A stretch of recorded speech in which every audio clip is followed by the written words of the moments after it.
Bonjour à tous, j'espère que vous allez bien. Aujourd'hui, on va parler d'un sujet qui nous concerne tous. Il s'agit de la colère.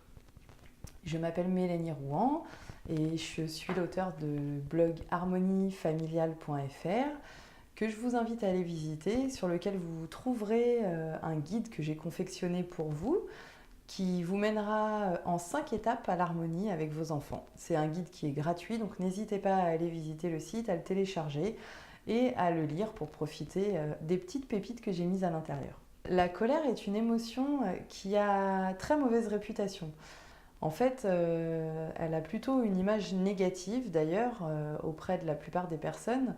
C'est plutôt une émotion qu'on nous a appris à taire et qu'on nous a bien appris à refouler. Parce que souvent la colère peut être bruyante, la colère peut être gênante et elle peut aussi être incontrôlable. Alors du coup, quand on était enfant nous-mêmes, je pense que la plupart, on nous a bien appris à oh là là, t'es en colère, va te calmer dans ta chambre et puis tu reviendras plus tard. Ou alors oh là là, t'es en colère, tu vas au coin, tu te calmes et après tu reviens. Sauf que pendant qu'on est au coin ou qu'on est dans notre chambre tout seul avec notre colère, et ben la colère, qu'est-ce qu'elle fait? Elle continue son bonhomme de chemin, elle nous ronge un petit peu à l'intérieur, elle va s'entasser hop, hop, hop, à l'intérieur de notre corps. Et puis voilà, on revient gentiment auprès de nos parents parce que voilà, on a envie d'avoir une image d'enfant obéissant auprès de nos parents. Et puis à chaque fois qu'on est en colère, il se repasse la même situation. Et donc à chaque fois qu'on est en colère, hop, hop, hop, on entasse la colère bien au fond de nous. Jusqu'au jour où c'est bizarre, j'ai mal au ventre, je me sens pas très bien, j'ai mal à la tête. Voilà, les émotions en fait qu'on refoule et qu'on entasse au fond de notre corps ressurgissent d'une manière ou d'une autre sous un symptôme quelconque qui peut déclencher même des maladies chez certaines personnes. D'où l'intérêt de comprendre et de gérer la colère. Marshall Rosenberg, par exemple, nous explique que la colère peut être utile si nous l'utilisons comme un signal d'alarme. Si nous l'utilisons comme un signal d'alarme, donc elle nous permet de prendre conscience qu'il y a chez nous un besoin qui n'est pas satisfait. Alors l'objectif après est de trouver effectivement de quel besoin il s'agit chez nous quand on est en colère, ce qui nous permet après de pouvoir le satisfaire et donc d'apaiser notre colère, plutôt que de l'enfouir hop, hop, hop, tout au fond de nous. Quand on est en colère, en gros, c'est un signal d'alarme qui nous explique donc qu'on a un besoin chez nous qui n'est pas satisfait. Alors, à partir du moment où une colère se déclenche en nous, on a deux possibilités. Soit on ne tient pas compte de ce signal d'alarme et donc on s'embarque dans une tempête d'émotions, dans des cris, dans des jugements, dans des punitions, dans des comportements assez négatifs et néfastes et même mauvais pour la santé.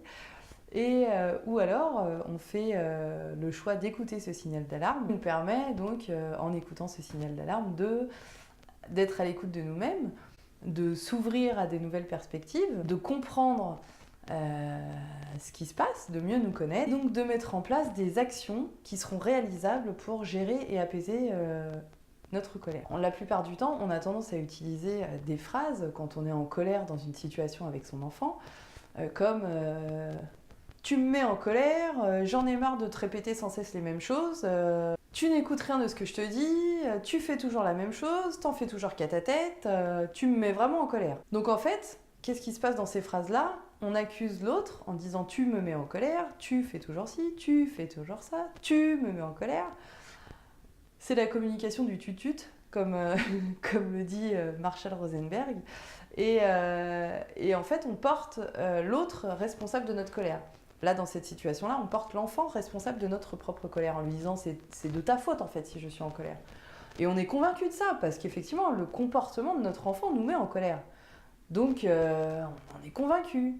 Sauf qu'en réalité, si on prend la colère comme un signal d'alarme, par rapport à un de nos besoins qui n'est pas satisfait, on peut s'arrêter un moment, prendre du recul par rapport à la situation et se dire là, effectivement, je me sens en colère. Alors, en premier lieu, je dirais je suis en colère parce que j'arrête pas de répéter les choses à mon enfant et qu'en fait, il n'écoute pas. La deuxième chose, c'est d'essayer de le formuler grâce à la phrase de quoi ai-je besoin qui me met en colère. Donc, au lieu de dire tu me mets en colère parce que tu n'écoutes rien, c'est plutôt je suis en colère parce que j'ai besoin que tu m'écoutes. Et là, c'est une subtilité pour certains. C'est effectivement un petit changement dans la phrase, mais qui change en fait beaucoup de choses. Pourquoi ?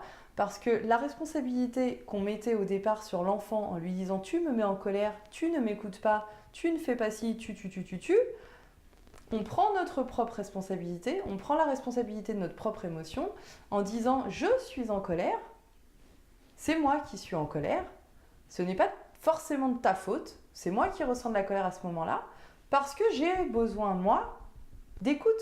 Et qu'à ce moment-là, tu ne m'écoutes pas, toi. Moi, comme j'ai besoin d'écoute, ça me met en colère. Donc, la colère, on en prend la responsabilité. Je répète, dans un contexte de colère, au lieu d'accuser l'autre et de lui dire tu fais comme ci, tu fais comme ça, tu fais comme ça, essayez de respirer, de prendre du recul et te dire ok, là je sens que je suis en colère et je suis en colère parce que j'ai besoin que tu m'écoutes, parce que j'ai besoin d'écoute et que pour le moment je ne me sens pas écoutée en fait. Voilà.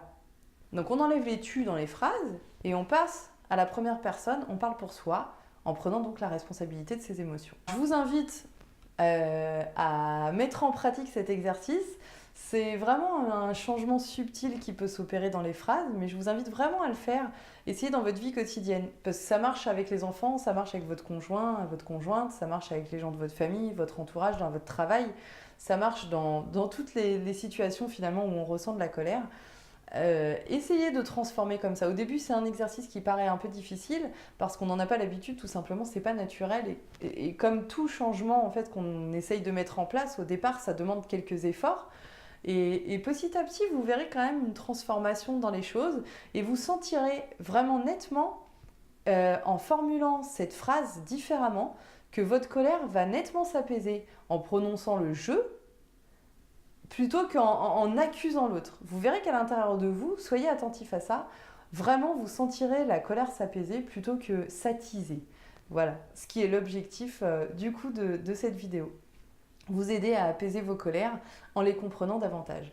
Donc maintenant que vous avez ça à l'esprit, je vous invite à prendre votre bloc-notes, à noter sur votre bloc-notes par exemple toutes les situations qui peuvent vous mettre en colère avec votre enfant, des situations souvent qui peuvent se répéter, et à essayer de faire des phrases en prononçant ce je et en prononçant le besoin que vous avez à ce moment-là. Peut-être que ça peut vous aider après, dans le feu de l'action, à prononcer ces phrases correctement et du coup à prendre la responsabilité de votre colère et du coup à vous apaiser directement beaucoup plus facilement et beaucoup plus rapidement qu'en accusant votre enfant de votre colère. Donc vous essayez et puis vous me dites. Je vous rappelle que vous pouvez télécharger mon guide gratuit sur mon site harmoniefamiliale.fr. Donc mon guide qui vous mènera en 5 étapes à l'harmonie avec vos enfants. N'hésitez pas à liker cette vidéo si vous l'avez aimée, à la partager, c'est encore mieux. Et puis vous pouvez vous abonner si vous voulez me suivre. Et je vous souhaite une très belle journée, une très belle soirée et je vous dis à bientôt. Ciao, ciao!